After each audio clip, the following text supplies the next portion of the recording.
kumusta mga idols? Matagal-tagal hindi rin tayo nag-upload ng video kasi busy ako masyado eh. So, sa video na to mag-unbox tayo ng M120 na Sagmit na regalo lang din sa akin. Alam mo naman, malapit na birthday, may regaluhan agad ako. Papakita ko sa inyo yan. 120 Sagmit na ibang ano ibig sabihin na itong M120. Mamaya papakita ko kasi babaklasin din natin. So, simulan na natin yung box na to. Let's go! Simulan na natin buksan yung box na to. Kung maganda ba talaga. Ayun. Kulay-pula yung binigay sa akin na kulay-pula siya. Kung nagtataka kayo walang tali na nakaganito dito. Di ba may tali yan? Dito, ito nagbutas dito nakatali yan dito kasi nang kinuha niya to pina-check up niya muna kung maganda kasi hindi niya rin alam kung ano to eh. Kasi wala naman siya masyadong alam eh. So bago tayo magsimula dito, i-ano ko lang sa inyo na wala akong masyadong alam dito kung ano lang yung mga nababasa ko tapos sinabi lang din sa akin na mga impormasyon para sa ano dito. Yun lang yun, hindi yun sabi na baka sabihin nyo magmamagaling ako Kung ano lang nakikita ko yun lang yun. So magsisimula tayo dito sa back to sa back. Dito tayo sa back. Ito yung mismong ano niya, back. May nakasulat code. Hindi ko naman ibig sabihin na ito eh. Ito may nakasulat sa likod. Made in Taiwan. So magandang klase ito kasi made in Taiwan eh. Lahat naman ng maganda daw pag Taiwan eh. Tapos sa holes naman ito 32 bali 64 kasi lang naman eh. Tapos ito yung sa bolt nya 6 na bolt. Yung sa 6 na bolt na to maganda rin yung klase dito eh. Yung ganito pala pag pipili pala kayo syempre tingnan nyo muna kung 36 o 32 yung pipiliin nyo kasi nga may 36 negative pero hindi ito Sagmit na may ba na secret bago ka bibili tanungin muna kung 36 holes. Ito yung holes na pinagpapasukan ng ng rayos tapos papunta dun sa mismong rim natin. Yun. Ito na yun. Tapos ano pa ba? Ito yung butas ng sa quick release. Yan. Tapos ito may nakasulat na Pulse na system 120 HD. Walang ano ibig sabihin nito kung ano ba to HD pang sa malinaw lang yun. Hindi joke lang. Ito nga yun 120 HD. Ito ata yung sinasabi nilang click. Kaya pinakalagay dito yan Sagmit M120 Eternal Classic. Yan. Yan yun. Ito ata yung niya eh. So, babaklasin natin ito, silipin natin yung pinakaloob niya. Pero bago yan, dito muna tayo sa isa. Ito yung sa front niya. Wala naman tunog kasi front to eh. Wala naman talaga tunog to. Ganun din. Ito ata yung nababaklas. So, tingnan natin pa yung loob ng box.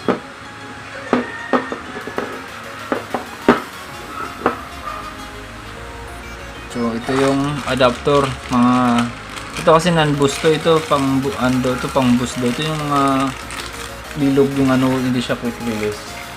Nagtanong lang din naman ako kay Master Tonyo. Yun, doon ako nagtatanong lagi sa kanya. Subscribe niyo yung channel niya. Huwag niyo kalimutan mag-subscribe diyan may mga matutunan kayo. Tapos sa ilalim pa nito yung niya, yung mismong quick release niya. Yan. Ganda. Kulay pula pala napili ko kasi nga sabay ko din pula din. Yung pangalan niya Sagmit M120. Tapos ito, hindi ko na alam mga dito eh. Ito ata alloy ito eh. Tapos yung niya pag-i-springan niya. Para saan to? Para siguro ayan nag-i-spring siya. Di naman to nakakaano sa tunog eh. So hindi ko naman dito yung tunog ng hub, yung edge gauge ayun. yung ano, engagement daw na yun. Ano ba yun? Engagement na sa submit. Yan doon yung maganda. Kaya ito din na napili ko kasi nabasa ko din, ay napanood ko din yung kay Anli Ahon na okay naman daw yung ano, submit. Mabilis daw yung engagement niya. Tapos, ano pa ba? Yung huling video niya lang, may problema lang dun sa huling video niya kasi sasabi niya dun, ano daw yung quality, tawag dito. Submit daw to eh. Duda daw siya sa quality na to kaya, pero subukan natin. Subukan pa lang naman natin kung maganda siya eh. Kasi may ano naman ako, may helmet naman ako na isang taon na sa akin. Siguro subok naman. Sabagay kasi helmet lang naman yun, hindi naman basta-basta masisira yun. So subukan na natin yung baklasin to. Tingnan natin yung pinakaloob niya. At ayun, tanggal. Ito yung pagpapasukan ng throw axle na may malaki. Kasi ito maliit lang to, ayun, kumbaga mapayat lang to. Yung isa malaki, sakto yan dito. Ayan yung bearing niya. Yung bearing dito, tag-isa ata dito, bawat dito bearing dito. Tapos dito, paano ba ito tanggalin? Subukan natin tanggalin. Hanap tayo ng pantanggal.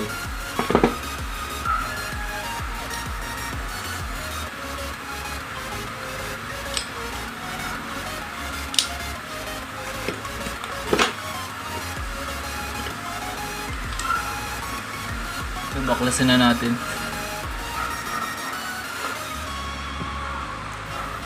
Ito daw, kontrahin lang daw para mabuksan mo to. Kontrahin mo lang daw to. Kaya ito ilalak natin.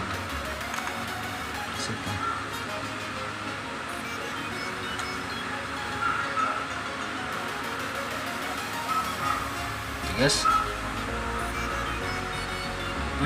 Ayun, buksan ko na. Napanood ko lang naman kung paano magbukas nito, pero ano talaga, hindi ko pa alam. Pinanood ko lang kung paano magbukas.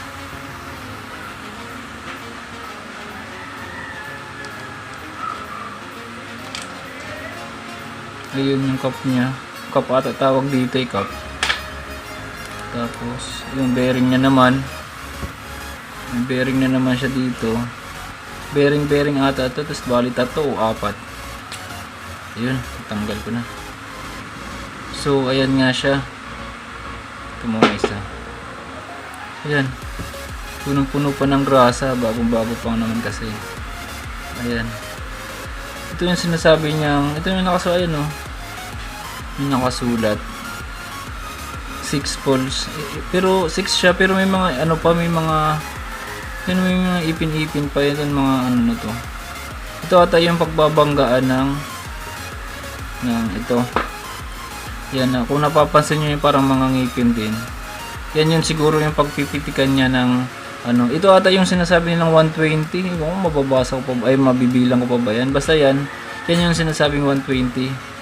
Yan yung tatama dito, iikot-ikot. Yan yung ano, gagas-gas. Dami din ano siya, no? Halata naman, bago pa eh. Yung dilaw na yan yung grasa niya. Dilaw pa kasi ano pa, pero pag tumagal to ng ilan month, maging itim na yan. Ayan, bearing na naman. Yung part na yan, yung itim na bilog, bearing yan. So, yun lang. Kasi balik na natin. Para ano, tama ba? Parang mahirap nito magbalik ah.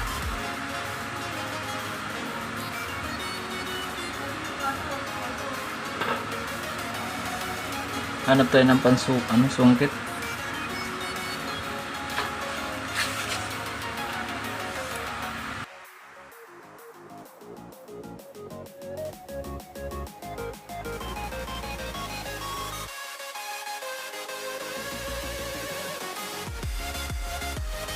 Paalala lang, wala akong alam dito. O yun, kinano ko lang, ikot-ikot ko lang. Balik na natin to. Ito yung dito. Ilak lang natin ng maayos, baka kasi matanggal.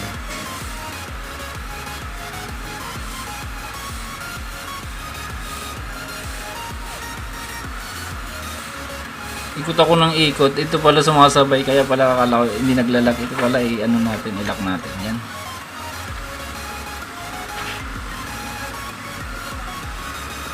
Ilak na natin. Ibayin natin sa dati. Hindi na ano. Tigas na ata yan. Sa tunog pala, maliliit lang siya. Kasi parang yung sabi ko nga yung 120 click. Yung 120 na yan. Ayan yung click niya sa loob. Ayan mga pino lang. Narinig nyo ba? Ayan, maliliit lang na. Pero pag siguro pag nakasalpak pa to sa rim, sa gulong, yung vibrate niya dun sa rim mismo, iba pa yung tunog. Mahina kasi to. Ganun talaga pag bago daw eh. Mahina pa yung tunog kasi nga puno pa ng grasa. Mga ilan month daw bago na to lalakas ulit. Yan yung sound niya. So kung ikakabit ko to, di ko pa alam eh, wala pa akong budget kasi ano eh. Siyempre bago ko to ilagay dun, ipasok sa ilagay sa bike. Siyempre may budget ako kasi bibili pa ako ng rayos na dito eh. Yung ragusang rayos lang bibiliin ko para ano lang, budget meal lang. Yun lang gagamitin yung rayos. Tapos sa dito naman sa rotor upgrade ko yung rotor ko kasi bengkong yun, yung tagilid sumasadsad sa ano. Yun, isa din yun. So abangan nyo na lang yung video ko para sa pag ano natin, sa pag papakabit ko dito. Babalitaan ko na lang kayo sa susunod. So yun na nga yun lang yung video na to. Unboxing Tato M120 na regalo sa akin ng asawa ko. So balik ulit tayo, kakarating ko lang galing sa bike shop. Ngayon nalagay na natin yung asawa ko. Ipaparinig ko sa inyo yung ano niya, yung sound niya kung malakas ba o mahina. Yan, Sagmate M120. Ayun o, yan. Tapos rotor, yung dapat mag-ipunan ko. Iwan ko ba't may sino naglagay sa locker ko ng ganitong hub eh. So alam niya na kung sino, yung asawa ko naglagay niyan. So binili niya yan sa online din. Na-surprise ako dapat, 'di ba? Alam, sinabi ko dun sa unboxing ko na pag-iipunan ko. Yun, nabili niya na agad yan sa kabila din. Ayan. Siyempre di mawawala 'to. Shoutout dun kasi nung nagbebenta nito. Ayan. Di lang puro upgrade ha, dapat ganito din, importante ito. Baka pag nagpa-picture, makita yung butas yung ano, alam mo na yun. Kung sino ka man. So ayan, itatry na natin.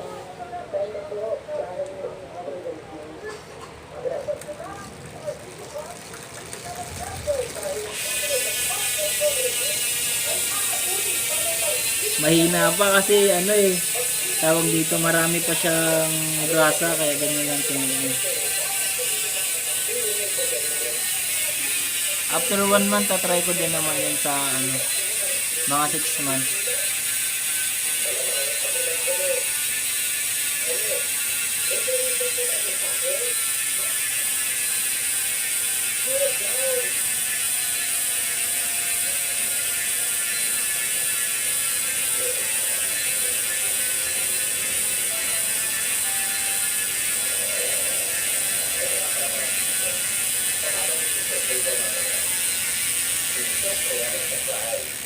Ayun, yun na nga. Tapos yung pinagbaklasan yan, papakita. Ayan, yung mga pinagbaklasan. Sabi ng kaniko, putulin daw to. Ay, ito yung stock niya. So hindi ako pumayag kasi baka pwede pa magamit to ng kung sino man may kailangan. Tapos ito naman, na hub na to, may nagmamayari na nito. Iwan ko na ba, bigla na mag-chat na yan sa pag nakita niya yung video na to. Ay, ito yung stock na rotor. Wala naman ano, di naman masyado nito kasi marami nang gumagamit dito. So, ayun nga. Ayun nga, hanggang dito na lang video natin. Salamat sa panonood. Ingat kayo.